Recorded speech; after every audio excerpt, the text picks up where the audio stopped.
আরে সামহা, এই শীতের দিনে বাসন্তী কোন সাবান দিয়ে স্নান করে রে? বাসন্তীর হাত পা গুলো দেখ, অনেক ফর্সা হয়েছে বাসন্তী। সর্দার, গরমের দিনে যখন আমরা নদীতে স্নান করতে গিয়েছিলাম তখন বাসন্তীকে দেখেছিলাম সারা গায়ে সাবান ঘষে ঘষে স্নান করছিল। যদি তোর বয়ফ্রেন্ডের জীবন বাঁচাতে চাস তাহলে এই শীতেও তোকে ঠান্ডা জল দিয়ে স্নান করে দেখাতে হবে। না বসন্তী, এই এত শীতে তুমি ঠান্ডা জল দিয়ে স্নান করবে না। এ সামহা, দেওয়ার গায়ে ঠান্ডা জল ঢেলে। শোনা গো আমার। শোন বাসন্তী, তোর কাছে দুটো অপশন আছে, হয় আমাদের সামনে নেচে দেখা, না হলে তোকে ঠান্ডা জল দিয়ে স্নান করতে হবে। আমি পড়লেও করবো না, আমি এদিকে ভীষণ টাপ। আমি এই ঠান্ডাতে স্নান করতে পারবো না, আমি নাচবো তাও ভালো।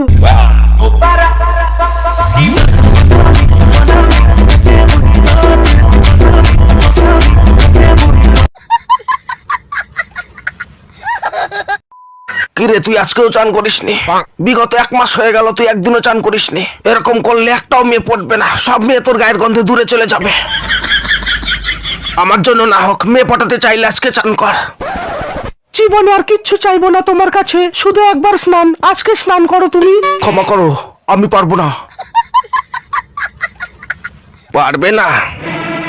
ও কিছুতেই চান করবে না রঞ্জু। ও একদিন ওর বগলের দুর্গন্ধ শুকিয়ে আমাকে অজ্ঞান করে দিয়েছিল। আমি কিন্তু বৌদি নই জয়ন্ত।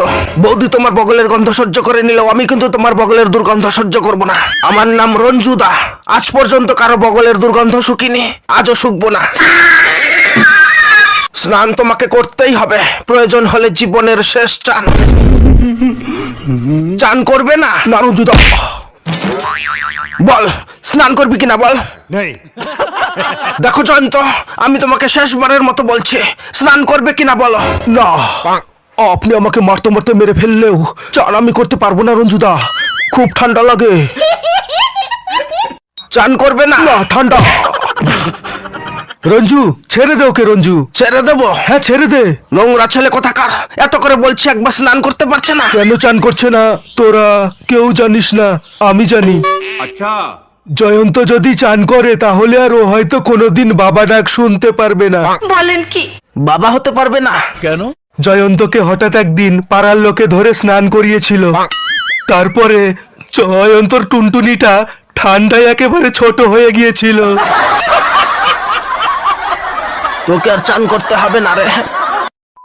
আমি সব সহ্য করতে পারি, কিন্তু কম্বলের ভেতরে পা দিলে আমি সেই গন্ধ সহ্য করতে পারি না। আর তোমার পাদের খুবই দুর্গন্ধ হয়। আমার পা এসেছিল তাই পেঁধেছি, তার জন্য তুমি আমাকে দোষ দিচ্ছ কেন? তোমার দোষ এটাই যে তুমি তোমার পায়খানা চেপে পেট ফুলে থাকলেও শীতের ভয়ে পায়খানা করো না, আর গ্যাসগুলো কম্বলের মধ্যেই ছাড়ো। ভবিষ্যতে আর কোনোদিন তোমার পা দিলে কম্বলের ভেতরে তুমি পাতবে না।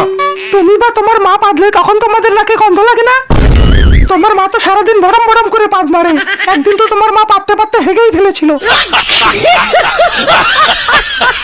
কাজল চুপ করো, মা শুনতে পাবে। আমি পাদলে দুর্গন্ধ হয়, আর তোমার মা পাদলে কি গোলাপের গন্ধ হয়? কাজল! থামলে কেন? মারো, আরো মারো। তোমার মা সারা বাড়ি বেঁধে বেড়ায়, তখন কোনো দোষ নেই, আর আমি পাদলেই যত দোষ হয়ে যায়। মন খুলে যে পাতবো তারও কোনো স্বাধীনতা নেই। শান্তি করে একটু পাততেও পারি না। একটু পাতবো তাও যত